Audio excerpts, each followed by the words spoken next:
Okay, well, greetings and welcome on behalf of Nadiya Kostyuk, my partner, and myself at Georgia Tech. I'm John McIntyre.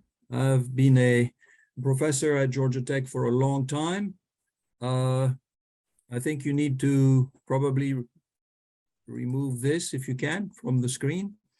I'm in the Scheller College of Business and the Sam Nunn School of International Affairs, and I run the Georgia Tech CIBER, that's CIBER without a Y, Center for International Business Education and Research, and we're very happy to be collaborating with Annie, we'll be speaking in a minute, to address this issue of great import. Just got back from Washington, and of course, cybersecurity and other digital threats is on everybody's lips, whether it's European embassies or US government agencies. We've brought together, Annie and I, 10 experts who are cybersecurity thought leaders, representing best corporate practices, but also academic and training leaders for the next generation of cybersecurity practitioners. In short, we will be addressing the rising threats of cyber attacks, and this has never been more urgent in view of the Ukrainian conflict ongoing right now.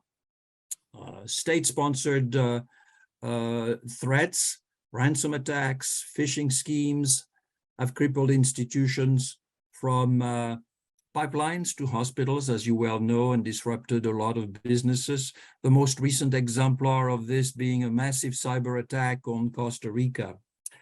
Before I turn it over to my colleague, Annie, my co-conspirator in this program, I want to say a few words, if I may, about my home university, Georgia Tech, and what it has done in cybersecurity, and I'll be brief. We have created, and I think some of you panelists are very aware of that, a new school of cybersecurity and privacy, founded by Rich DeMillo, who is kind of a legendary figure in the field of computer engineering. And that school, very briefly, has 40 researchers. Indirectly, Nadiya would be a new one who will be joining us, spread in 4 colleges, 12 cybersecurity labs and centers, 3 degree programs, 123 regular course offerings in cybersecurity related topics, about 1,900, and I don't have the latest figures, MS students in cybersecurity enrolled either online or in person, and 70 PhD students across campus. So we take it very seriously. This is why this program is of importance to us, and this is why I'm so happy to have collaborated with Annie, who really knows the subject very well as a corporate practitioner. So these are my few remarks of introduction. I will then introduce the speakers when we go into panel 1. Over to you, Annie. I'm a co-founder and CEO of US-India Business Summit and Global USA Business Forum. We have had the honor of working with Georgia Tech and in particularly with Dr. John McIntyre from Georgia Tech Cyber for the last 13 years. And we have brought over 50 programs like what we are going to have today. We thank all the speakers and our corporate sponsors and partners whose names are given at the bottom of this flyer, beginning with Georgia Tech Cyber, with the GUBF, State of Georgia, Georgia Department of Economic Development, Forward Foresight, University of South Carolina, Beaufort, Metro Atlanta Chamber of Commerce, Next Generation, Connex, and USIBRC. With this, I would like to turn over back to you, Dr. McIntyre. Thank you so much. So this is our first panel. We are pressed for time. It's a short webinar. The subjects are complex, multidisciplinary, multidimensionals. So I will not really introduce the speakers in great details because you have the bio. We have gone over to we've made the efforts to provide bios. They're built in the cyber booklet. The first speaker will be Rick Siebenaler, Principal and Global Chief Information Security Officer, just retired. I had a fascinating conversation with him on Monday when I was traveling. and we very much look forward to his setting the tone for the afternoon.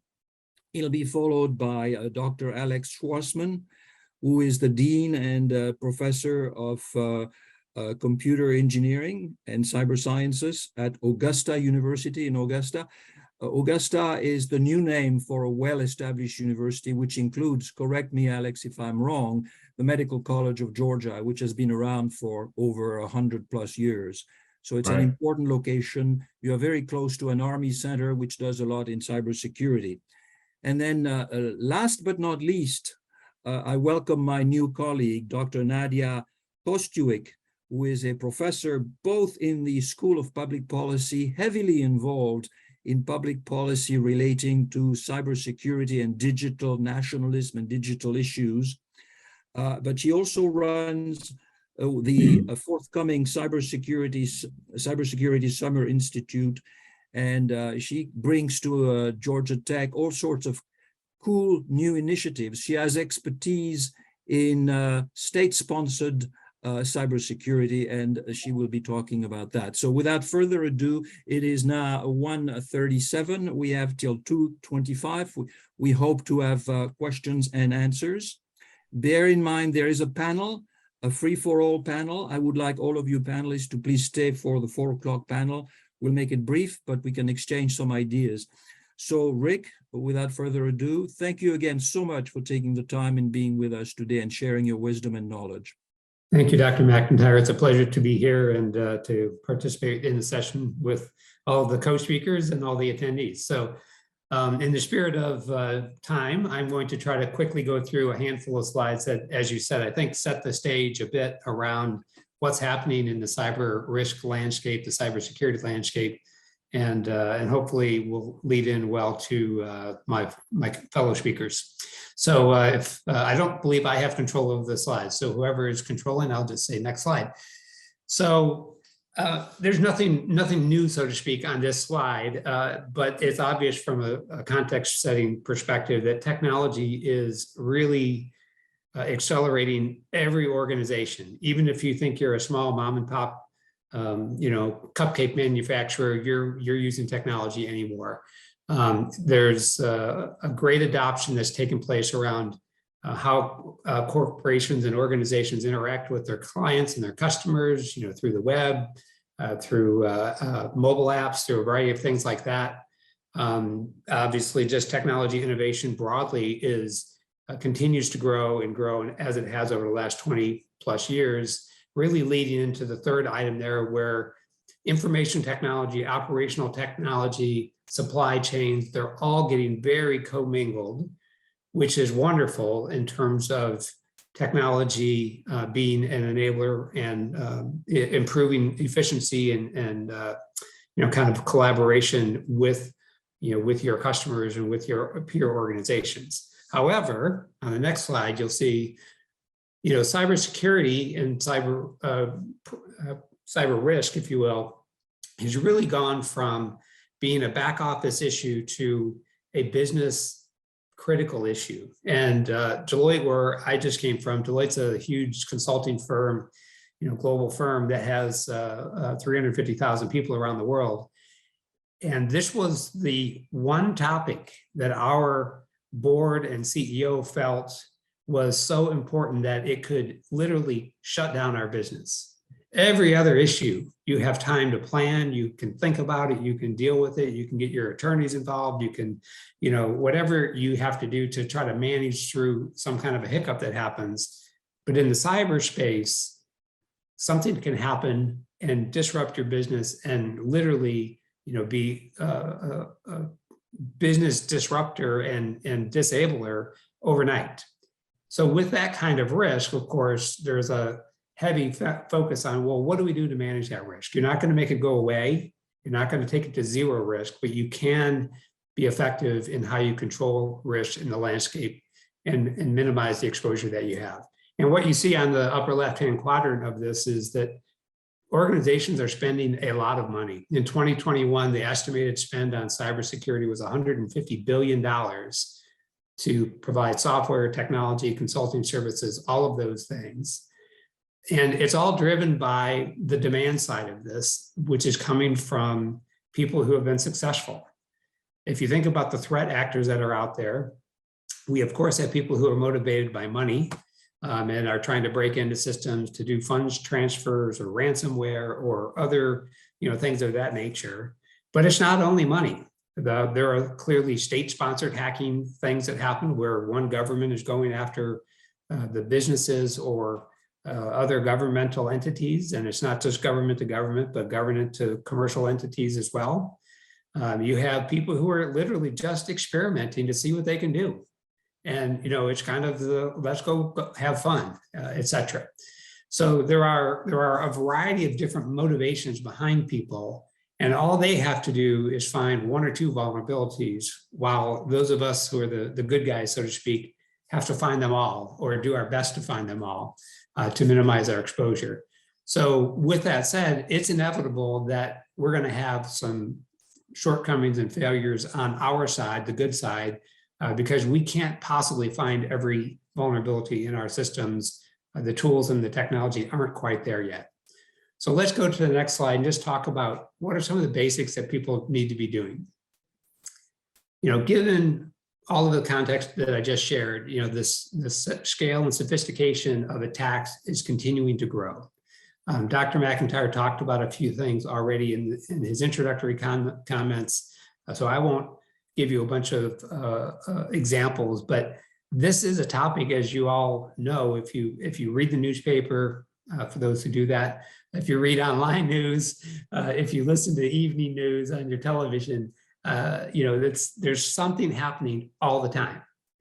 And the actors are more determined than ever to be successful, driven by all the motivations that we talked about before, right? There's opportunistic wins, there's pride, there's money, all kinds of motivators that are driving people. And the thing that makes this particularly challenging is, unlike most other threats where you physically have to be somewhere to cause harm, this is a topic where you physically don't have to be anywhere and you can still cause extensive harm, which makes it very difficult for law enforcement and for chasing down and preventing attacks from happening.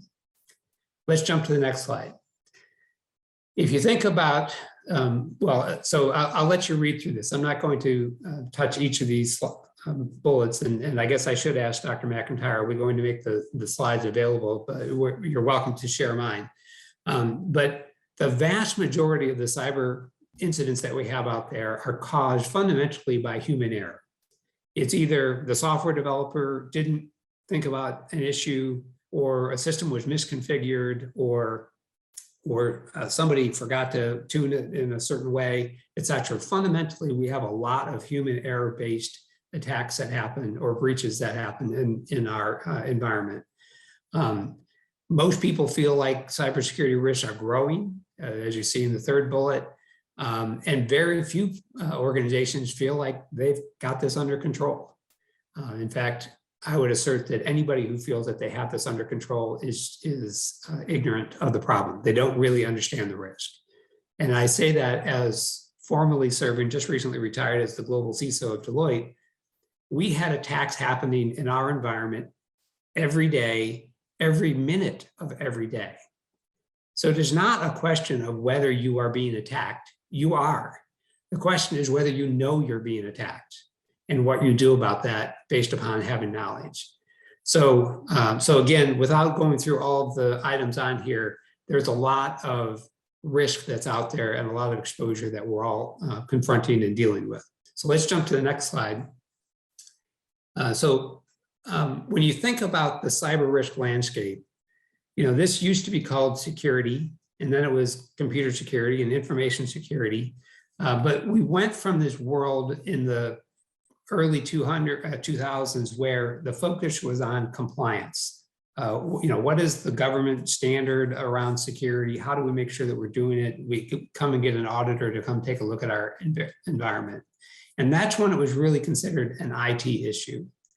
And then over the last 10 years or so, you see kind of the middle and the right-hand side of this, where the attacks have grown, the success around attacks have grown to the level that it's not a relegated topic anymore in the IT department, but it's a topic where business leaders, our CEOs and board of directors and leaders of organizations are wanting and needing to understand what's happening and how are we protecting against this exposure. And of course, they're relatively speaking, they're not knowledgeable about the issue. They know it's something they need to be aware of, but they don't really have personal expertise in the space. So they're operating in an area of heavy confusion, if you will, around what they should be doing and when is enough protection in place. So it's a challenge for organizations and leaderships of organizations to get it right, because they don't think that they're in the security business. They think that they're building widgets or serving their clients in whatever way they're doing that. Security is a necessary evil, but it's become to the point where they recognize that it's not a necessary evil, but it's certainly a necessary capability that they have to have. And yet there's a lot of challenges for most organizations to figure out how much effort and money and people do I put at this. Let's jump to the next slide. So if I were in your shoes as a possible person who's thinking about this space, or at least aware of this space, there's really four things that I think are really the key enablers. So the first is doing the basics. Doing them right. So understand what's important in your environment, make sure you've got the right technology to protect those assets, have effective monitoring so that you understand what's happening in your environment, and you have the right people and expertise to take a look at that data. Leveraging technology, the second area. So technology is our advocate or our enabler, and it's our trouble at the same time. Right, we are leveraging technology to grow our business, but we can also be leveraging technology to protect our business. And so there's a number of things that you can be doing around that. Fusing capabilities. As organizations continue to grow and expand their footprint and they partner with other organizations, they're sharing data, even the universities, there's a lot of collaboration that happens. But what happens in most organizations is they look at security from the lens of their organization, not from the ecosystem of their entire footprint. And so you got to think about, how do I bring that data that is beyond my footprint together so that I can see what's happening in the totality, if you will. And then last but not least is having the right people, the right skills and expertise. And the one critique that I would have of most cyber-oriented university programs is that they reside within the Department of Computer Science. And they view that this problem is a computer science issue. And of course, it fundamentally is, don't get me wrong. But we also need people who with different skill sets beyond just technical skills. We need people who understand politics. We need people who understand how to problem solve in different ways than a software developer does, et cetera.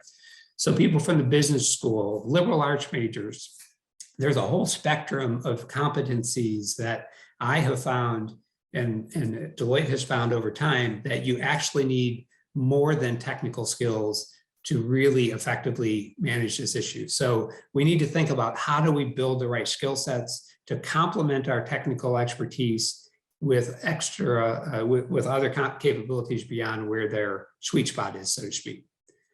Let's go to the next slide. I think that's my last one. Yeah. So at the end of the day, technology is really about making things happen. Cyber technology will help us to achieve that goal and manage our risk.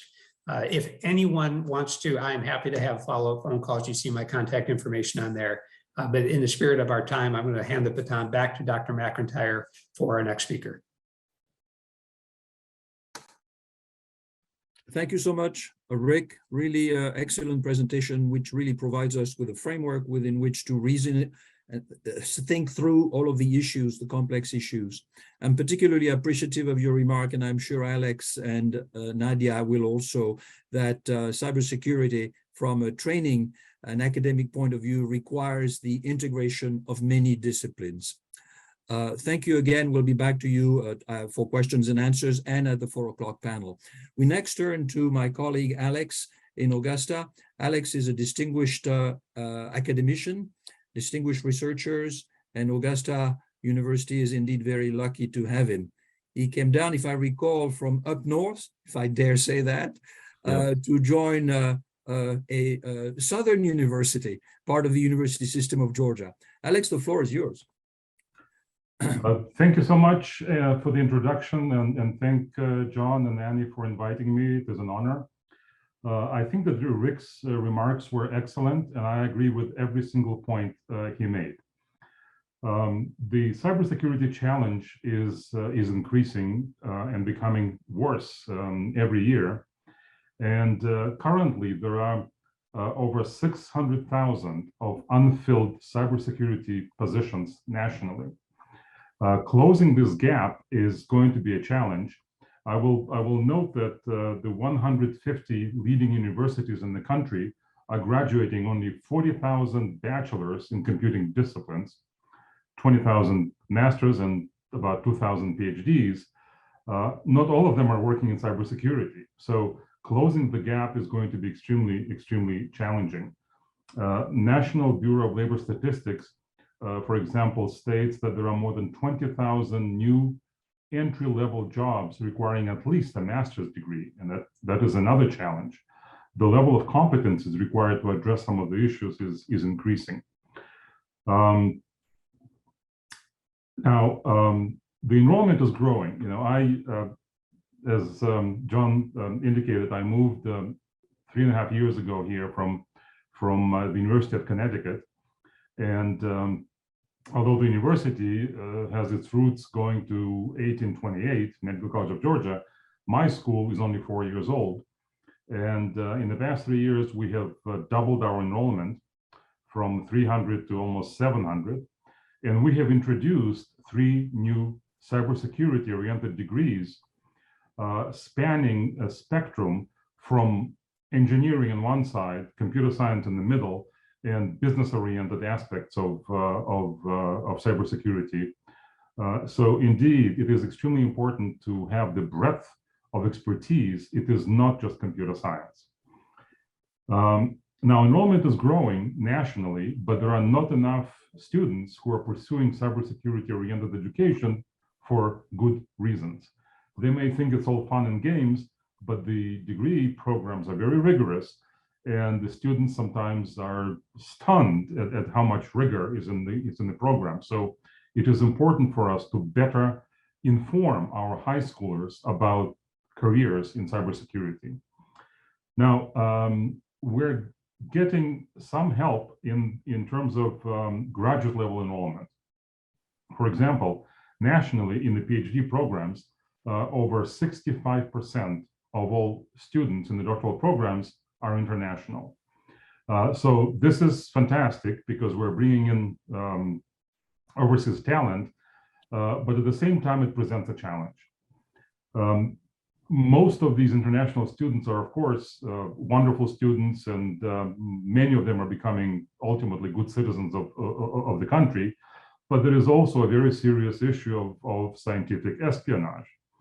And there are real cases, some of which I was involved in, where students, for example, from China are officers serving in the People's Liberation Army who are here on the mission.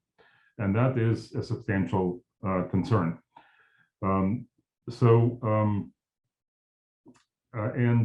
Scientific espionage is not limited to the academic scope, of course. So cybercrime. The cybercrime tsunami is growing every year. Just to mention some numbers, up to almost 2% of all electronically derived revenue of a financial company is lost due to fraud. Now, we're not talking about profits, we're talking about revenue, up to 2% of revenue. You can imagine that the numbers are astronomical. Clearly, there are disruptions to our infrastructure based on cyber attacks, but also some attacks that harm the nation even more are silent electronic espionage attacks, where foreign adversaries infiltrate high-tech companies and silently siphon intellectual property away. I have been involved in one such case where the perpetrators were detected only because somebody got greedy and tried to transfer some funds, at which point the red flags flew all around. But they could have been sitting there silently for years, stealing intellectual property. Now, these days, the cyber attacks are not only due to some rogue criminals who are to encrypt your data and then demand ransom. There are concerted attacks by our adversaries. I have worked with a multi-billion-dollar company in Connecticut who showed me that their network control center, and they are monitoring these attacks very closely. And for example, they have identified one location in Eastern China where a facility begins attack 8 in the morning Chinese time and stops at 5 p.m. Chinese time. Clearly, this is not a rogue operation, but a well-organized, possibly government operation. So these attacks are becoming more and more challenging and difficult to deal with. Now, some of my expertise in the electronic election systems, and that is a topic that is of increasing importance. Now, I want to point out that in the past 2 presidential elections, there is no credible evidence that fraud was committed due to the use of electronic systems. But saying this is not very comforting. In particular, one of the biggest damages to our society is that our citizens' confidence in the outcome of elections was shaken to some extent. And we need to work very, very diligently to increase voter confidence by increasing the security and integrity of our electronic election systems. There are documented cases of, for example, Russian actors accessing state voter registration databases. In this case, of course, no damage was done because voter lists are essentially publicly accessible. So there was no damage done. However, the fact that they were trying to break into voter registration databases is a concern. Nationally, we also need to be concerned about the use of electronics and the internet in particular in elections. People sometimes misunderstand the nature of the electronic election enterprise. And there are voices who would say, well, we're using ATMs and online banking, why not use internet for elections? And this is a very perilous suggestion. In the words of one of the most famous computer scientists, Ron Rivest, conducting elections through the internet is too risky a fantasy. I will mention one specific case in Washington, D.C. Several years ago, Washington, D.C., with all the good intentions, intended to conduct an internet-based election for overseas personnel, including military personnel. I mean, this is wonderful. Prior to the election, they made the system available to the public to familiarize public with the system and to solicit input. This system was completely taken over in less than 48 hours. And the people who infiltrated the system took over everything. They were able to identify the voters, test voters, who attempted to cast their votes. They changed almost all votes cast. They also took over the video cameras at the secure physical facility, and they were able to watch election officials and technical personnel trying to operate the system. Fortunately, this was done by ethical hackers from the University of Michigan, by the team of Alex Holderman, and they, of course, alerted the authorities, and prudently, the authorities scrapped the whole idea. But this is a very important example that we all need to be aware of. And while they were inside the system, they have also detected attacks from our foreign adversaries, for example, China and Iran. So the threat is not hypothetical, but very, very real. Now, most states have moved in recent years away from paperless voting terminals to paper-based ballots, which is a very, very important development. Now, some may think that paper is old, and those who are against the electronic casting of votes are Luddites, but in reality, it is extremely important to have voter verified record of how they cast their votes. Should there be any concern about the reliability or security or integrity of the electronic equipment, we can resort to hand counting.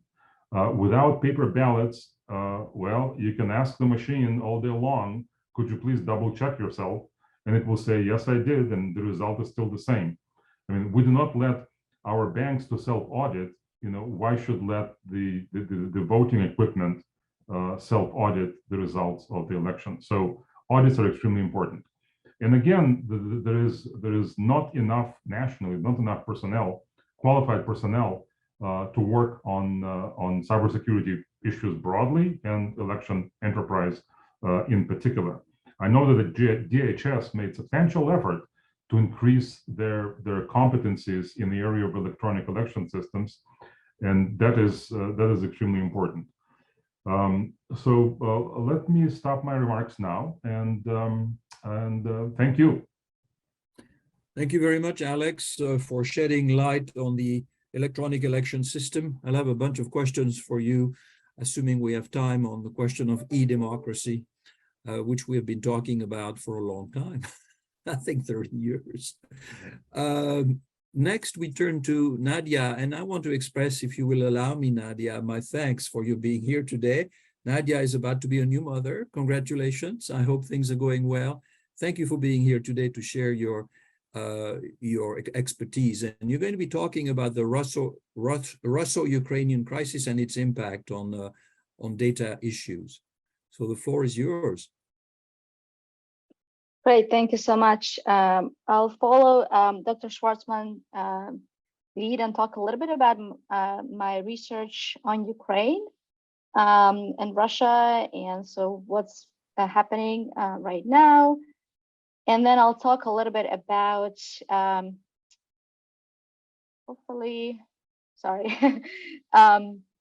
basically, I'll talk a little bit about the interdisciplinary initiatives that John mentioned that I'm leading at Georgia Tech, and you'll see I'm so happy to be where I am.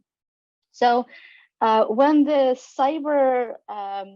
conflict in Ukraine started, there was a lot of discussion about the possibility of cyber operations and their role in Russia's military front. And even before the conflict initiated, there was basically some scholars, they were saying, if Russia invades, opening salvo is likely to be with offensive cyber capabilities. And as you can see, it was published in January 12, and the invasion started in February. Here again, we see another sort of commentary. I was back in December saying there should be massive employment of cyber warfare tools to create shock and awe, causing Ukraine's defenses of the fight to collapse. There were even people who said we shouldn't see any military invasion at all because you can achieve the same objectives using cyber capabilities. And my favorite one is this one is actually by the representative from senior representative of the Biden administration, saying that Russia could opt out to launch a sweeping cyber and disinformation campaign against Ukraine and its government rather than traditional military invasion of the country. And so the question that I'm interested in understanding in this particular research, but as John mentioned, my research looks at the geostrategic role of cyber operations and how cyber affects politics, international relations between nations, is that what is the role of cyber information operations in Russia's invasion in Ukraine? And we're currently pursuing this goal, and I'll mention this in a little bit. We are launching a new phase of research with this new phase of the sort of conflict with the new invasion. But we actually look at this question when the Russia's started sponsoring rebel operation in the eastern Ukraine, in Donetsk and Luhansk region, starting with 2014. And so this is the publication that came out of it, and I just will briefly mention the results and the outcome, and I think they're still very relevant today. And then I'll describe how and why we are able to improve our research design in this new phase of the conflict. So basically, there are 3 different perspectives on this question that exist in political science literature, right? As I introduced in my starting remarks, citing various scholars, cyber could substitute, right? There was a lot of discussion that cyber operations could be future weapons of war. We shouldn't see a lot of military fighting. A lot of the stuff should be happening in the cyberspace. There's another set of scholars saying that cyber are not very effective tools. Obviously, they're useful for conduct espionage. They're useful as complements to conventional military operations, but they shouldn't be substituting conventional fighting. And the last thing is something that we actually introduced in this study is that we are saying that cyber work independently from conventional operations.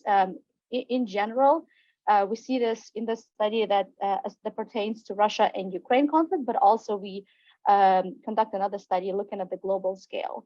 And I'll explain why this is the case in a second. So basically, here's our results. So when we look at the how basically the fighting happening on the ground, we wanted to see like whether there's any overlap between military and conventional operations. And as you can see, there's a map over here on my right side. Here's the development of the conflict starting from 2014 to 2015. This is where the most intense fighting was happening. And here's the intensity of each operations on a daily basis. And the blue color is operations by the Ukrainian government, and the red one is those sponsored by the Russian government, basically by the rebel groups at that time. And as you can see, there is a lot of overlap, and this is not surprising, right? Because when you think about military fighting, what it means is like if I'm gonna be shooting at you, you're gonna be shooting back at me, right? So there's a lot of overlap happening there. And when we actually conduct a statistical analysis, we find something a little bit interesting. What we found is that kinetic or military operations by the Russian government, they account for about 19-20% of kinetic operations by the rebel groups, right? They explain 20% variation. But then when we look at the opposite side, there was less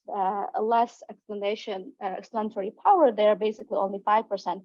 And the reason is that we suspect there was a delay in the command and control, right? The Ukrainian government had to get the approval of their commanding officers to execute a particular operation, but the rebel groups, they were acting really quickly and they didn't need any sort of approval from the above.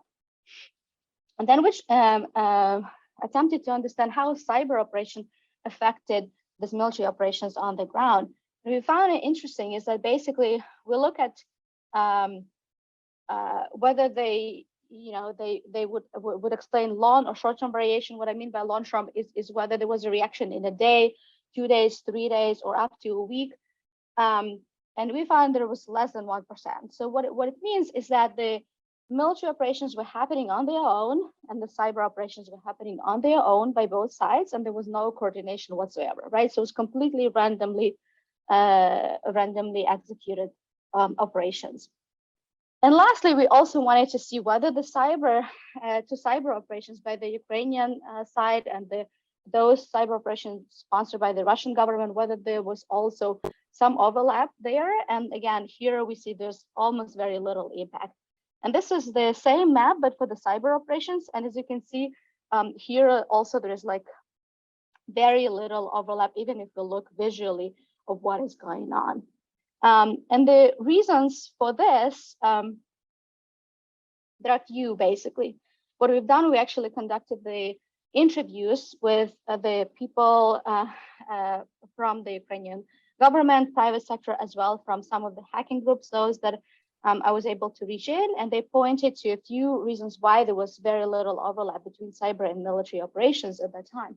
And I think, again, these the reasons are still mostly relevant today. So the first one is that Russian government had access to Ukraine's information telecommunication networks. Over the last 8 years, since the start of the conflict in 2014, the Ukrainian government has been obviously trying to limit its reliance on the Russian telecommunication networks. But at that time, given that that was the case, it was very easy for the Russian government to conduct cyber espionage operations.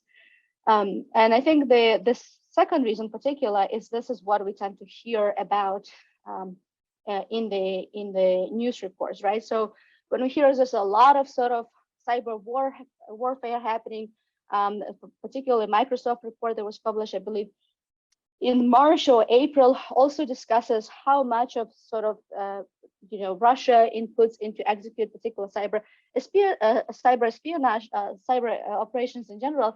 I think it's important to differentiate like what is the goal here. It's not necessarily the primary goal of a lot of these operations that we tend to hear is not necessarily to break something, to disrupt something, to ruin something, to create damage, but a lot of it is to collect information, and something that the other speakers also mentioned. And so this is, again, something that we've seen 5-6 years ago and something that we see now. And another thing what happened in 2014, 2015, there was this change in the priorities by the Russian government. And again, they realized that it's more important to execute information operations, particular disinformation operations, misinformation operations, to affect Ukrainian population than to actually, again, use cyber tools to disrupt, degrade something. And again, if we think about even at the early stage of the conflict or prior stage of the conflict or now, there's a lot of efforts put by the Russian government to affect not only its domestic population, but also affect international audience globally, not only Western markets, but also those countries in Asia. And we can, again, there is need for good scientific sort of research, empirical research, but we see sort of some of the anecdotes that can demonstrate that these tools have an effect. And so I'm really excited to introduce to you sort of the team of scholars that I am working with on the second phase of this conflict, second phase of this project. As I mentioned, when the conflict started, I continue working with my collaborator back from the University of Michigan, Yuri Zhukov, who specializes on the sort of on the ground operation military fighting. But I'm very lucky to be at Georgia Tech, where we have a lot of excellent scholars who provide to this interdisciplinary work. So for instance, people like John Lindsay, he is in the Intl school, which is International Affairs and Technology, and similar with Michael Best. And we have Hans Klein, who is in the School of Public Policy. John is working on sort of similar to my area of research, geopolitics of cyber. He particularly pays attention to cyber espionage and its role in the relationship between nations. Hans and Michael Best, they contribute on the information side of things, propaganda, disinformation and misinformation side of things, which is, again, super important aspect of this new phase of conflict. And then we have people like Alberto, Frank, Paul, and Brendan, and these are computer scientists, and they also contribute different sort of pieces of the puzzle to better understand what is happening in cyberspace, ranging from detecting internet outages, malware, the role of distributed denial of service attacks, etc.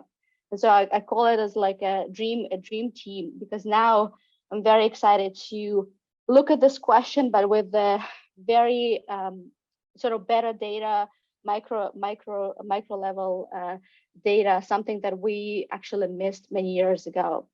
And so Georgia Tech, in addition to allowing me to do, me and researchers like me to do very great interdisciplinary research at the sort of home institutions, also allows me to execute these different projects that initiatives that aim to educate future generation of scholars. And I would like to thank John and his center for providing support. A few of these things, just two of these things I briefly mentioned, so I can show you the website, and I will encourage you to join if you're a student at this time. So one is this digital issue discussion group. Basically what it is an online workshop that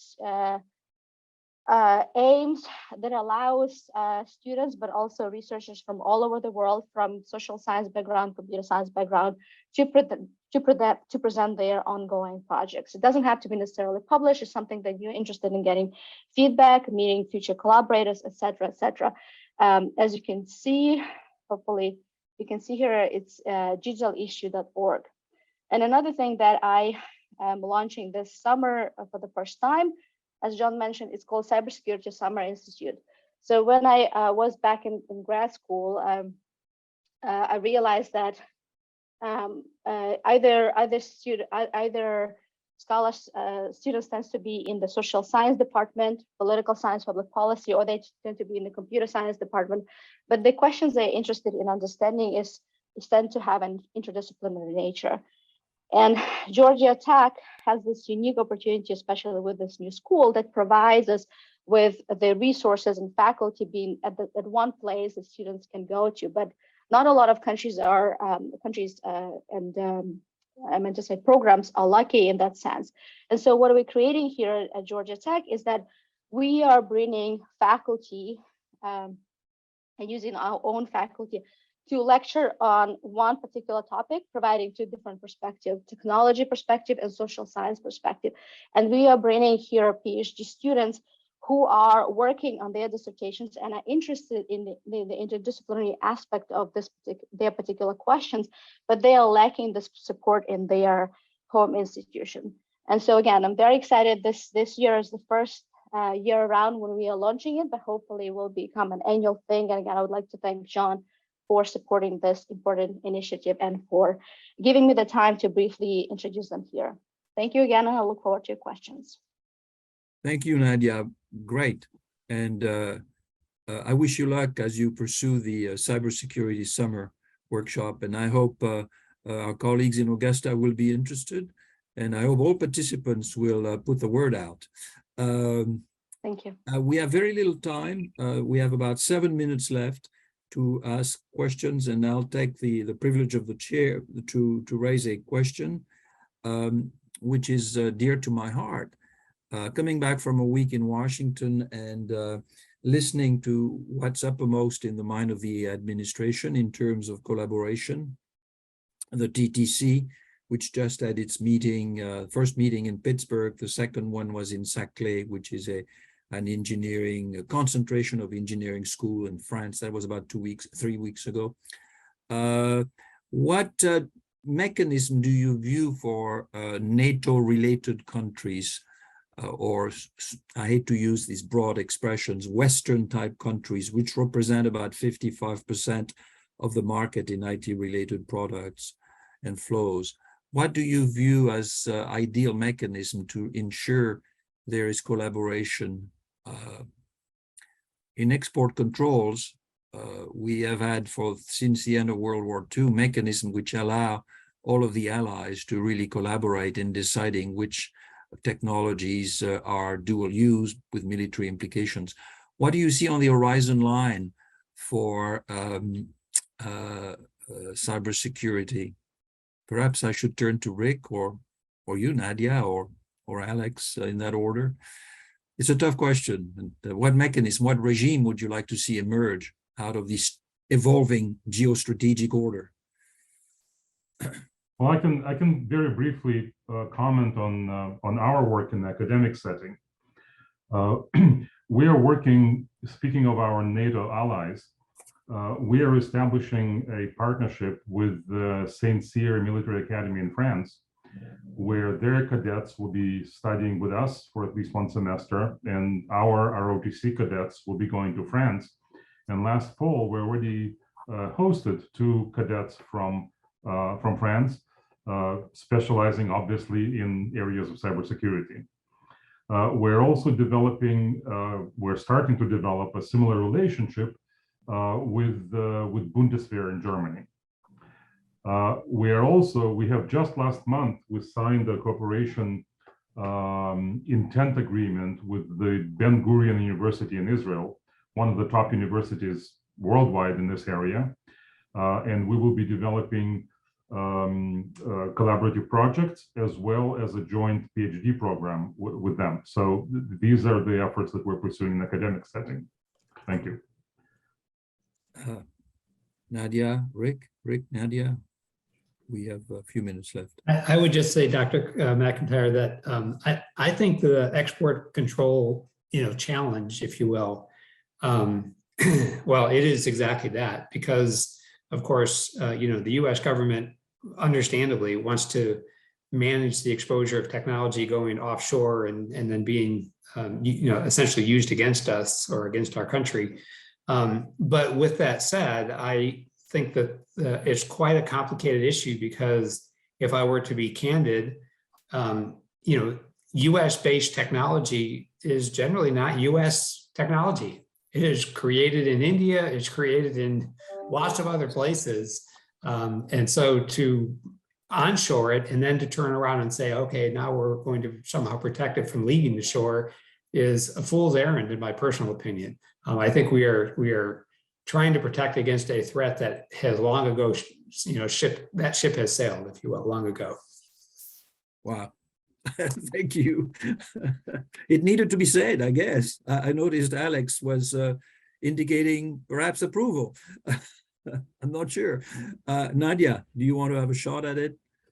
Yes, absolutely. I think it's probably deserves a separate panel or a day, or it's a tough question. But I think it's important to also understand how the last administration, how it affected the relationship globally with the United States, right? There's a lot of, even though the current administration is trying to rebuild the trust and all of this, but there has been a lot of sort of, initiative attention between the US and the EU when it comes to technology, right? It's sort of this move to the digital sovereignty, which is very different from the sort of cyber sovereignty of Russia and China, but there's a lot of that.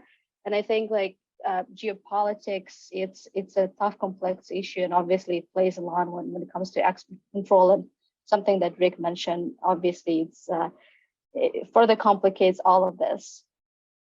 Thank you. Alex, I wanted to point out that Georgia Tech has a technology campus in France since 1989, about 700 graduate students in various fields in engineering. I say that given the fact that you're looking for partners. I was just curious if any of you did mention India, which produces so many of the best IT engineers. Many of them are in our universities at Georgia Tech. Some of our best teachers, professors are of Indian origin. Any remark on that, the IITs and so on? Alex? I think the top 5 Indian Institute of Technology are fantastic. And actually, my associate dean for research is a superb researcher originally from India, and I have other Indian faculty members. But unfortunately, Indian IT technology is doing so well in their own country that they're no longer sending us their best graduate students to pursue graduate study with us. 20 years ago, up to 30% of all doctoral students in computer science were from India. Today, less than 10%. Interesting observation. And while that is undoubtedly true, Dr. Schwarzmann, I think from a corporate perspective, any mid to large organization has established a footprint in India. Mumbai, Hyderabad, Pune, you name the city. And so the skills and the competencies of the India marketplace are still influencing U.S. companies in a big way. I can tell you in Deloitte's case, probably a third of our entire global population of professionals sits in India, and they're not serving just the Indian market. I certainly agree with that, but some companies started pulling out of India for security concerns. Yeah. That they would like to bring the expertise here rather than export it and outsource it. But both are, you know. Yeah. Yeah. Very good. I was going to turn to Ani to ask him to make remarks, but in view of the time, I will refrain from doing that. Thank you very much, panel. Please stay for 4 o'clock. And next, we turn to the next panel with Dr. Brian Canada from the University of South Carolina. That panel is even shorter and he has a lot to cover. So Brian, the floor is yours.